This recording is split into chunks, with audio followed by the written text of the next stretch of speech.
Grand Theft Auto 2. The complete story explained.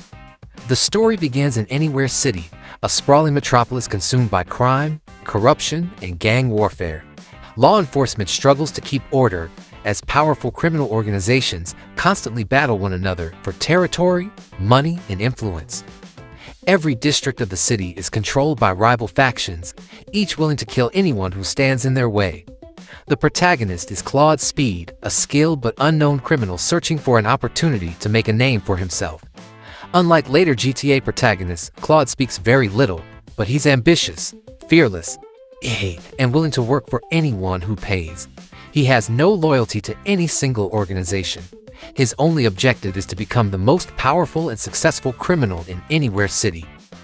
To earn money and build his reputation, Claude begins taking jobs from the city's many criminal gangs. Rather than following a single employer, he chooses assignments from whichever gang currently benefits him the most. Every completed mission increases his respect with one faction, while often damaging his relationship with another. This system forces Claude to constantly balance competing interests while navigating the city's dangerous political landscape. District 1, Downtown. Claude's criminal career begins in downtown, where three major organizations compete for dominance. The Zaibatsu Corporation operates as a massive multinational company that secretly controls much of the city's criminal activity through corruption, extortion, and corporate power. The Loonies are violent religious extremists who believe chaos and destruction will purify society. Their missions often involve terrorism, bombings, and indiscriminate violence. The Yakuza represent the Japanese organized crime syndicate, relying on discipline, honor, and calculated violence to protect their criminal empire. Claude works for all three organizations at different times.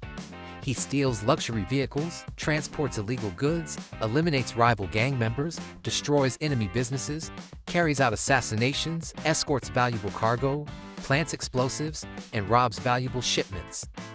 Every successful mission earns money and increases his reputation while deepening the conflict between the gangs.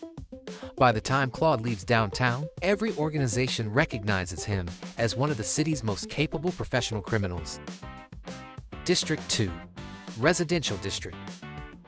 Claude eventually moves into the residential district, where another three powerful gangs control the streets. The scientists secretly conduct illegal experiments and develop advanced technology for criminal purposes. The Rednecks operate a violent, rural-style criminal organization known for explosives, smuggling, and heavy weapons. The SRS scientists? Actually, the rival factions here are the Scientists, Rednecks, and the Zaibatsu Corporation, whose influence continues into the second district. Claude again works for whichever gang offers the best opportunities. His assignments become increasingly dangerous. He steals experimental technology, sabotages laboratories, destroys rival facilities, protects gang leaders, assassinates important targets, escorts valuable prototypes, and sabotages enemy operations. As before, helping one organization often creates enemies within another. Claude quickly learns that trust doesn't exist in Anywhere City. Every gang views him as a disposable asset whose loyalty lasts only until someone else offers more money. District 3, Industrial District. The final chapter takes place in the Industrial District, the most dangerous part of Anywhere City. Three new organizations dominate this area. The Russian Mafia controls large-scale smuggling, weapons trafficking, and organized crime. The Hare Krishna movement surprisingly enters the criminal conflict, attempting to defend its own interests while caught between larger organizations. The Zaibatsu Corporation remains a major force, determined to become the single ruling power over the entire city. Claude becomes involved in increasingly violent gang wars. He steals military equipment, escorts criminal shipments, destroys factories, carries out large-scale assassinations, sabotages rival operations, eliminates traitors, and attacks heavily defended enemy strongholds. Every completed mission weakens one organization while strengthening another. Entire criminal empires rise and fall because of Claude's actions. The Zaibatsu conflict. Throughout the entire game, one organization repeatedly emerges as the greatest threat, the Zaibatsu Corporation. Unlike ordinary gangs, Zaibatsu combines legitimate business with organized crime, allowing it to manipulate politics, law enforcement, and the economy. Its leaders seek complete domination over Anywhere City by eliminating every competing criminal organization. Claude frequently works both for and against Zaibatsu, depending on his current alliances. This eventually places him at the center of the city's biggest conflict. As rival gangs wage war, Claude becomes one of the most feared criminals in Anywhere City. Every organization wants to hire him, but none truly trusts him. The final missions. As the gang wars reach their climax, Claude completes increasingly difficult assignments involving massive shootouts, large-scale destruction, high-speed pursuits, and assassinations of powerful gang leaders. The criminal organizations become weaker after years of conflict, while Claude becomes stronger than ever. Through his actions, the balance of power across Anywhere City is permanently changed. Unlike later GTA games, GTA 2 doesn't end with a traditional cinematic confrontation or emotional finale. Instead, once Claude completes the required missions and earns enough money and reputation, the story simply concludes.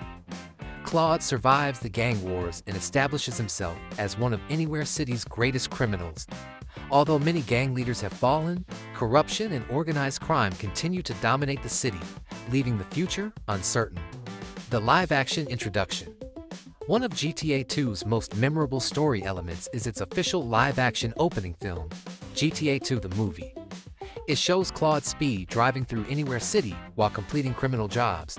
During the film, he double-crosses gangsters, escapes police, steals vehicles, and survives multiple assassination attempts. Eventually, after completing another job, Claude is ambushed by a Zaibatsu assassin and shot. However, he survives the attack, reinforcing his reputation as an incredibly resilient criminal. The short film serves as a prequel to the game's events and establishes the dangerous world Claude inhabits. Unlike modern GTA games, Grand Theft Auto 2 has no lengthy ending cutscene explaining Claude's future. Once the final objectives are completed, the game simply ends. Claude remains alive, wealthy, and infamous. He has manipulated rival gangs, survived countless assassination attempts, and helped reshape the criminal underworld of Anywhere City. His ultimate fate is never revealed, but by the end of the game, he has achieved exactly what he set out to do. Become one of the most notorious criminals the city has ever known. Overall story summary. Claude Speed arrives in Anywhere City as an unknown criminal with nothing but ambition. By working for rival gangs, including the Yakuza, Loonies, Zaibatsu Corporation, Scientists, Rednecks, Russian Mafia, and Hare Krishna, he climbs the ranks of the city's underworld.